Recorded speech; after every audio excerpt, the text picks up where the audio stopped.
जय हिंद। निशांत शर्मा नाम का एक कारोबारी एक दिन प्रेस कॉन्फ्रेंस करता है और अचानक से प्रदेश के डीजीपी यानी सीनियर मोस्ट आईपीएस अधिकारी के ऊपर लगा देता है बड़ा आरोप। निशांत कहता है कि उसकी और उसके परिवार की जान को डीजीपी से खतरा है, इसलिए माननीय हाई कोर्ट और पुलिस संज्ञान ले। निशांत के मुताबिक 25 अगस्त को वो गुरुग्राम में अपने माता पिता के पास गया हुआ था। तभी जब वो मार्केट से वापस आया, अचानक से 4-5 लोगों ने उस पर हमला किया। इतना ही नहीं, निशांत ने कहा कि जब 27 अक्टूबर को वो अपने परिवार के साथ मैक्लोडगंज जा रहा था, तभी अचानक 2 लोग आए और उन्होंने उसे जान से मारने की धमकी दी और कहा सबसे पहले बेटे को खत्म किया जाएगा। निशांत का कहना है जब से उनके अपने बिजनेस पार्टनर से मतभेद हुए हैं, उसके बाद से उनको ये धमकियां मिलनी शुरू हुई और अचानक से एक दिन डीजीपी साहब ने उन्हें 14 बार कॉल कर दी। कॉल ना उठाने पर डीएसपी और एसएचओ के जरिए मुझे वापस कॉल करने का एक मैसेज भेजा गया। वहीं दूसरी तरफ डीजीपी ने भी निशांत के खिलाफ एफआईआर दर्ज करवाई है और कहा है कि मुझे बदनाम करने की साजिश की जा रही है, मेरी मानहानि हुई है और जो भी आरोप लगाए गए हैं उनका कोई आधार ही नहीं है।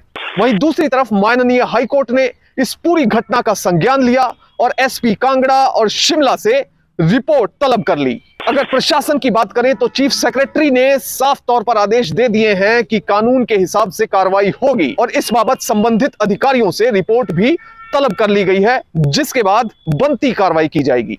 जय हिंद। निशांत शर्मा नाम का एक कारोबारी एक दिन गुरुग्राम जाता है, उस पर हमला हो जाता है। उसके बाद ठीक 2 महीने गुजर जाते हैं और अचानक से उस पर फिर से हमला होता है और फिर डीजीपी उसे कथित तौर पर कई बार फोन करते हैं। जब बात होती है तो उसे शिमला बुलाया जाता है। निशांत आरोप लगाता है कि उसे डराने धमकाने की कोशिश की जा रही है। वहीं डीजीपी निशांत पर एक एफआईआर करवाते हैं मानहानि की। इस पूरे केस के बारे में आपको जानकारी देंगे, पर सबसे पहले आपसे अपील कि आप लाखों की संख्या में हमारे वीडियोस को देख रहे हैं, हमें प्यार दे रहे हैं, पर चैनल को सब्सक्राइब नहीं कर रहे। इसलिए जैसे ही वीडियो देखना शुरू करें, सबसे पहले चैनल को सब्सक्राइब करें, बेल नोटिफिकेशन ऑन करें। अगर फेसबुक पर देख रहे हैं तो चैनल के पेज को लाइक कीजिए, वीडियो को अधिक से अधिक शेयर कीजिए, कमेंट कीजिए और मैं जानता हूं कि आप ये वीडियो आखिर तक देखेंगे क्योंकि ये है ही इतनी दिलचस्प। निशांत शर्मा एक बिजनेसमैन है जिनका कई जगह हिमाचल में बिजनेस है और उनका पार्टनरशिप में भी काम चलता है। 24 अगस्त को यह परिवार डिसाइड करता है कि अगले दिन ये अपने पेरेंट्स से मिलने जाएंगे। माता पिता गुरुग्राम में रहते हैं, तो 25 अगस्त को परिवार घूमने के लिए सीधा गुरुग्राम पहुंच जाता है। माता पिता के साथ काफी दिन बाद मुलाकात हुई थी, इसलिए मार्केट घूमने का प्लान बनता है। निशांत तकरीबन 4 बजे अपने माता पिता, पत्नी और बेटे के साथ गाड़ी में बैठता है और गोल्फ कोर्स रोड स्थित मार्केट की तरफ चला जाता है। वहां पर शॉपिंग की जाती है और इसके साथ ही एंजॉय किया जाता है। 4-5 घंटे का समय बीत जाता है और उसके बाद रात को तकरीबन 9 बजे शॉपिंग करने और घूमने के बाद ये परिवार वापस अपने घर आता है। पत्नी बेटा निकलकर घर पर जाकर बेल बजाते हैं। माताजी दरवाजा खोलती हैं, पर निशांत के पिताजी जो कि जिनकी तबीयत ठीक नहीं रहती, वो अपने पिताजी को गाड़ी से बाहर निकालने के लिए वहीं रुक जाते हैं। अब इतनी देर में जो होता है वो किसी को समझ नहीं आता। अचानक से 4-5 लोग आते हैं और वो निशांत पर हमला कर देते हैं। उनमें से 1 से 2 लोग वीडियो बना रहे थे और उसके साथ गाली गलौच भी कर रहे थे। मारपीट करते रहे। निशांत के हाथ से कार की चाबी गिर गई। पिता कहते रहे, बेटा क्या हुआ है, क्यों मेरे बेटे को मार रहे हो, पर हमला करने वाले कथित तौर पर रुके बिल्कुल नहीं। उसके बाद डंडे भी निशांत के घर पर कथित तौर पर फेंके जाते हैं। इस घटना के बाद पूरा का पूरा परिवार डर गया, सहम गया। उसके बाद उनके मुताबिक उनकी ओर से रात को खाना भी नहीं खाया गया। परिवार ये सोचता रहा कि आखिर उनके साथ ये सब कुछ क्यों हुआ है। निशांत ने फौरन पुलिस में कंप्लेंट दी। उसके बाद 15 मिनट में पुलिस भी पहुंची और पुलिस ने कहा कि इस मामले में बनती कार्रवाई की जाएगी।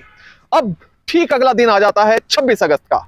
26 अगस्त को आरोपियों की तस्वीरें पुलिस ने निशांत को मुहैया करवाई और कहा कि ये सीरियस क्रिमिनल्स हैं, इनसे बचकर रहना। डीसीपी ने खुद निशांत से मुलाकात की और उन्हें कथित तौर पर सलाह दी कि ऑड टाइम में रोड या ट्रेन के जरिए ट्रैवल मत कीजिए क्योंकि आपकी जान को खतरा हो सकता है। इसके साथ ये सारी जो वारदात हुई थी वो सीसीटीवी में कैद हो गई, क्योंकि निशांत के घर में कई सीसीटीवी कैमरे लगे हुए थे, आस पड़ोस में भी कैमरे थे, जिनसे पुलिस ने फुटेज ली और उसको एग्जामिन भी केस के तहत किया जा रहा है।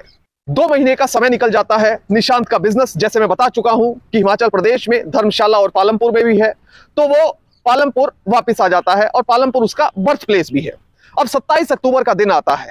सुबह तकरीबन 9 से 9:30 बजे के बीच अचानक से कुछ नंबरों से उसे फोन आने लगते हैं। जब वो ट्रू कॉलर पर चेक करता है तो उस पर कथित तौर पर दिखता है कि ये डीजीपी ऑफिस का नंबर है। निशांत ने वो फोन नहीं उठाए थे। जब कॉलों की गिनती की, वो तकरीबन 14 कॉल्स थी। फिर उसके बाद पालमपुर के एसएचओ का मैसेज आता है कि डीजीपी साहब आपसे बात करना चाह रहे हैं पर आपने कॉल नहीं उठाई, इसलिए अच्छा होगा कि अगर आप उन्हें कॉल बैक कर लें। इतना ही नहीं, निशांत के मुताबिक उन्हें पालमपुर के डीएसपी ने कॉल किया और कहा कि सर आप फोन नहीं उठाते हैं, इसलिए अगर हो सके तो आप डीजीपी साहब से उनके ऑफिस में संपर्क कीजिए, वो आपसे बात करना चाहते हैं। निशांत के मुताबिक जब उनकी डीजीपी से फोन पर बात हुई तो डीजीपी ने उन्हें सीधे तौर पर कहा कि निशांत, मैं चाहता हूं कि आप शिमला आएं और मुझसे मुलाकात करें। उसके बाद फोन काट दिया गया। निशांत के मुताबिक जब उनके साथ ऐसा हुआ तो उनका परिवार और ज्यादा डर गया और उन्होंने डीजीपी ऑफिस में एक ईमेल कर दी और साथ में कॉपी में रखा होम सेक्रेटरी को। उन्होंने लिखा कि डीजीपी साहब द्वारा मुझे कॉल किया गया और मुझे शिमला आने को कहा गया पर मुझे कारण नहीं बताया गया।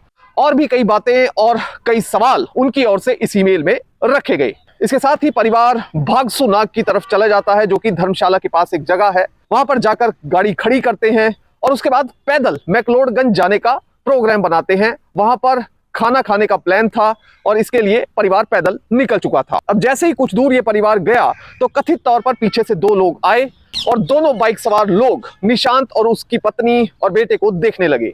उसके बाद वो हंसने लगे और वीडियो बनाने लगे।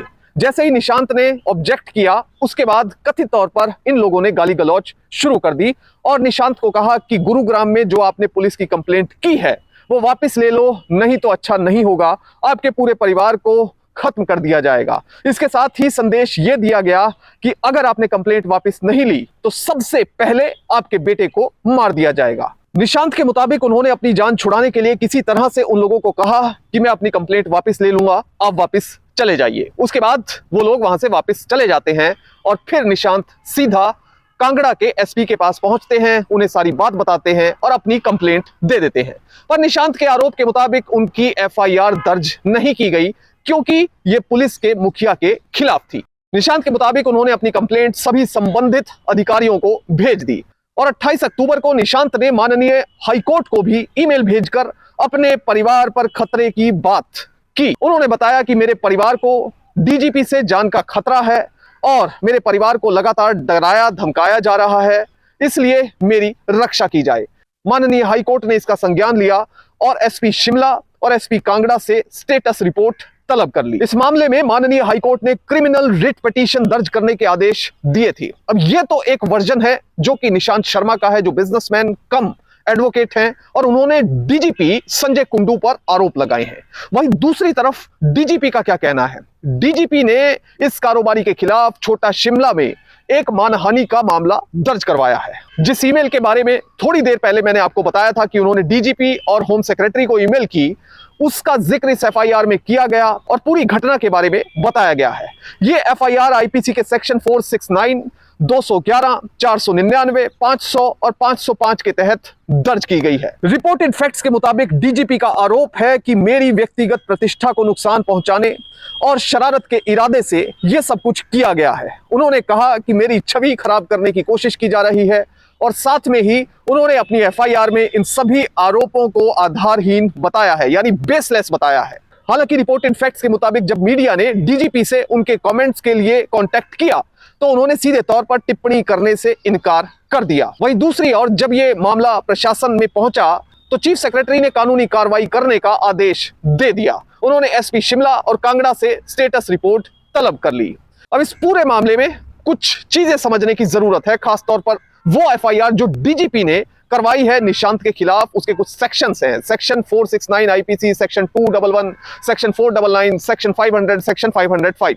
जो सेक्शन 469 आईपीसी का है वो क्या कहता है? वो प्रतिष्ठा को नुकसान पहुंचाने के उद्देश्य से अगर जालसाजी की जाती है तो ये सेक्शन लगाया जाता है। इसमें 3 साल तक की सजा होती है और साथ में जुर्माना भी हो सकता है। आईपीसी का सेक्शन 211 कहता है कि चोट पहुंचाने के इरादे से अगर कोई अपराध किया गया है और उसका झूठा आरोप लगाया जाता है तो उसमें लाइफ इंप्रिजनमेंट हो सकती है या फिर 7 साल तक की सजा हो सकती है और साथ में जुर्माना भी हो सकता है। सेक्शन 499 आईपीसी का यह कहता है कि अगर कोई मानहानि की जाती है किसी व्यक्ति की तो उसके तहत सजा मिल सकती है। सजा का प्रावधान सेक्शन 500 में किया गया है, इसलिए आईपीसी का सेक्शन 500 भी इसमें लगाया गया है। इसमें मानहानि के तहत सजा का प्रावधान किया गया है जो कि 2 साल या फिर जुर्माना और 2 साल की सजा दोनों हो सकते हैं। वहीं आईपीसी का सेक्शन 505 कहता है कि अगर सार्वजनिक शरारत को बढ़ावा देने वाला कोई बयान दिया जाता है तो यह सेक्शन लगाया जा सकता है। इसमें 6 साल की सजा या फाइन या जुर्माना हो सकता है। वहीं दूसरी स्थिति में एक और प्रावधान है, उसमें 3 साल की सजा या फाइन या दोनों हो सकते हैं। अगर कोई व्यक्ति किसी पूजा स्थल में कोई सार्वजनिक शरारत करता है तो उस मामले में 5 साल तक की सजा हो सकती है या फिर जुर्माना हो सकता है। इस मामले में हम ये नहीं कहते कि इस व्यक्ति द्वारा लगाए गए आरोप सही है या डीजीपी द्वारा लगाए गए आरोप सही है। यह सब जांच के बाद पता चलेगा और माननीय कोर्ट इसमें अपना फैसला करेगा। जय हिंद।